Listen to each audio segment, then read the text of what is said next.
बहादुरगढ़ में ब्रह्म समाज सेवा समिति द्वारा श्रीमद् भागवत कथा ज्ञान यज्ञ का भव्य आयोजन। समता मूलक हरियाणा चैनल के पत्रकार शैलेंद्र सिंह दहिया की रिपोर्ट। समाचार विस्तार पूर्वक। बहादुरगढ़ हरियाणा से ब्रह्म समाज सेवा समिति पंजीकृत सेक्टर 2, 6 और 7 बहादुरगढ़ द्वारा दिनांक 7 सितंबर से 13 सितंबर 2025 तक संगीतमय श्रीमद् भागवत कथा ज्ञान यज्ञ का भव्य आयोजन।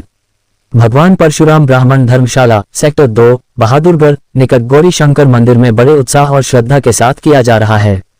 कथा व्यास के रूप में राष्ट्रीय युवा संत परम पूज्य श्री श्री 108 स्वामी श्री राजदास जी महाराज कैमरी आश्रम हिसार प्रवचन कर रहे हैं।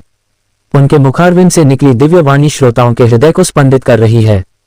कथा के प्रत्येक प्रसंग में भक्ति, ज्ञान और जीवन को सकारात्मक दिशा देने वाला संदेश समाहित है।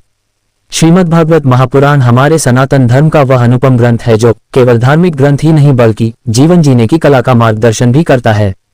भगवान श्री कृष्ण की लीलाओं, भक्तों की कथाओं और धर्म की महिमा का वर्णन करते हुए ये कथा श्रोताओं को सांसारिक मोहमाया से ऊपर उठकर भक्ति और सेवा भाव से जीवन जीने की प्रेरणा देती है। पहले दिन ही कलश एवं ध्वज यात्रा बड़े उत्साह के साथ श्रद्धालुओं द्वारा निकाली गई, जिसमें भारी संख्या में श्रद्धालुओं ने बढ़ चढ़कर भाग लेकर नगर में धार्मिक वातावरण का सृजन किया। कथा स्थल पर प्रतिदिन दोपहर बाद शाम 3 बजे से 6 बजे तक कथा का आयोजन किया जा रहा है।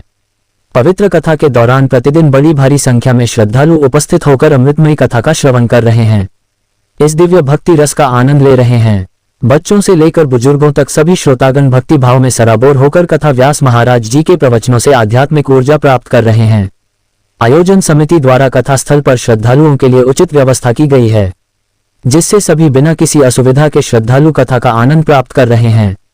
ब्रह्म समाज सेवा समिति के सदस्यों का कहना है कि ऐसे धार्मिक आयोजन न केवल आध्यात्मिक लाभ प्रदान करते हैं बल्कि समाज में नैतिक मूल्यों और सांस्कृतिक परंपराओं को भी मजबूत करते हैं।